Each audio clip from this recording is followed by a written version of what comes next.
ఈ దేశంలో సంపదైన ఉద్యోగమైన లేకపోతే చదువైనా కూడా ప్రతిభ ఆధారంగా నిర్ణయించబడుతుంది. మెరిట్ ప్రకారమే ఉండాలి. ఈ రిజర్వేషన్స్ ఉండటం వల్ల భారతదేశంలో ఉండాల్సినటువంటి మేధావులు ఇతర దేశాలకు వలస వెళ్ళిపోతున్నారు. భారతదేశం ఇలా కునారిల్లటానికి గల కారణం రిజర్వేషనే. ఈ రిజర్వేషన్ ఇంకెన్నాళ్ళు అని అడుగుతున్నారు. మీకు దేశం మీద చాలా ఎక్కువ శ్రద్ధ ఉంటే భారతదేశం వదిలేసి వెళ్ళే వాళ్ళు ఎవరు, ఏ వర్గాల వాళ్ళు చూడండి. భారతదేశం వదిలేసి వెళ్ళే వాళ్ళలో మరి అదే రిజర్వేషన్ వస్తున్న కమ్యూనిటీస్, ఎస్సీ ఎస్టీ కమ్యూనిటీస్లో కూడా చాలామంది ఈరోజు దేశం వదిలేసి వెళ్ళిపోతున్నారు. వీళ్ళు ఎందుకు వెళ్ళిపోతున్నారు? మరి ఆబ్వియస్గా దేశం వదిలేసి వెళ్ళిపోయే వాళ్ళల్లో powerful communities, upper caste communities ఎక్కువ ఉన్నాయి. పాపులేషన్ కూడా ఎక్కువ ఉంది కాబట్టి, అంటే రేషియోలో ఎక్కువ ఉంది కాబట్టి వెళ్ళే వాళ్ళల్లో ప్రపోర్షనేట్లో చూసుకున్నా కానీ వేరే ఎస్సీ ఎస్టీ కమ్యూనిటీస్లో తక్కువే ఉంటారు. కానీ వీళ్ళు కూడా వెళ్తున్నారు. మరి రిజర్వేషన్ ఉంటే ఎందుకు వెళ్తున్నారు వీళ్ళందరూ? ఈ దేశంలోనే బాగుంటుంది అని అనుకుంటే.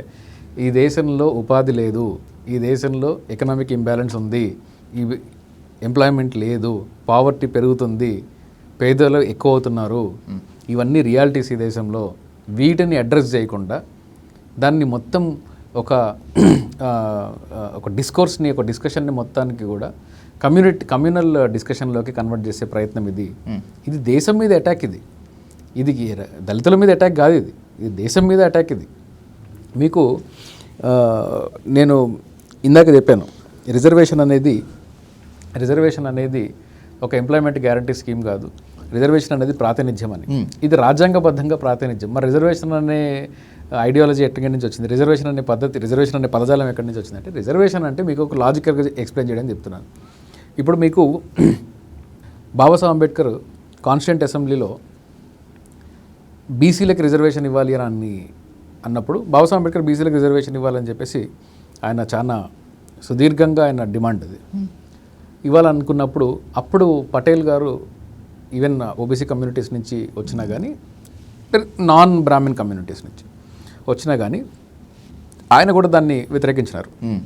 ఆయన ఏమన్నారంటే, దళితులకి, అంటరాని వాళ్ళకి ఇవ్వాలనుకుంటున్నారు, ఎస్టీలకి ఇవ్వాలనుకుంటున్నారు. ఎస్సీలు ఎస్టీలు అంటే ఎవరో మనకు తెలుసు. కానీ మీరు ఎవరైతే బీసీలకి ఇవ్వాలనుకుంటున్నారో, ఓబీసీలకి రిజర్వేషన్ ఇవ్వాలనుకుంటున్నారో, ఎవరు ఓబీసీలు అంటే అని అడిగారు ఆయన.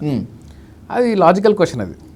మరి ఎవరు ఓబీసీలు అంటే అప్పుడు బాబాసాహెబ్ అంబేద్కర్ ఏమన్నారంటే, బేబీ అది అంబేద్కర్ గారు స్ట్రాటజీ అయ్యి ఉండొచ్చు, ఆ ఓబీసీ అంటే ఎవరో ఐడెంటిఫై చేయడానికి.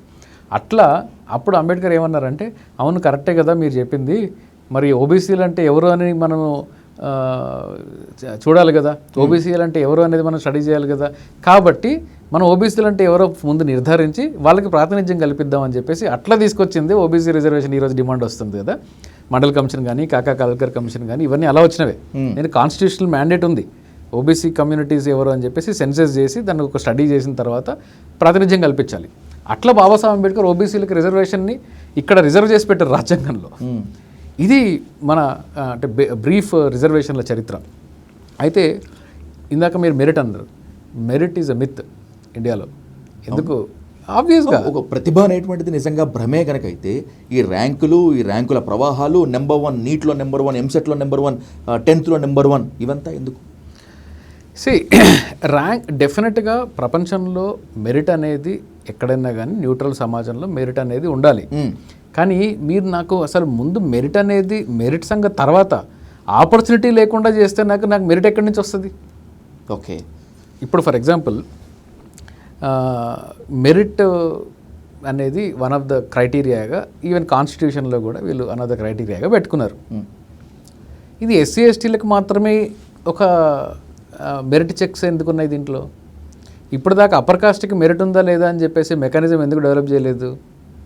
ప్రమోషన్స్లో వెళ్తున్నారు కదా, మాకు కావాల్సినంత మెరిట్ ఉంది, ఈ రిజర్వేషన్ వల్లే మేము నిరూపించుకోలేకపోతున్నాం, మా ప్రతిభను ఎవరు గుర్తించడం లేదని. ఎందుకని జనరల్ కేటగిరీలో ఎప్పుడు కూడా బ్యాక్లాగ్ పోస్టులు అని చెప్పి ఎస్సీ ఎస్టీలు ఏదైతే మిగిలిపోతుంటాయో, మెరిటోరియస్ క్యాండిడేట్ దొరకలేదని, ఏంటి ఆ మెరిట్లో కూడా దొరకలేదని చెప్పి, ఇవి ఎందుకని జనరల్ కేటగిరీలో బ్యాక్లాగ్ పోస్టులు ఉండవు అంటే పెట్టేవాడు మీవాడు. అంటే సింపుల్ లాజిక్. సో రిజర్వేషన్స్ వల్ల మెరిట్ పోతుంది అనేది ఒక మిత్. అది దీనికి రిజర్వేషన్ వల్ల మెరిట్ పోతుందని చెప్పేసి గణాంకాలు తీయండి, ఎక్కడ పోతుందో చూద్దాం.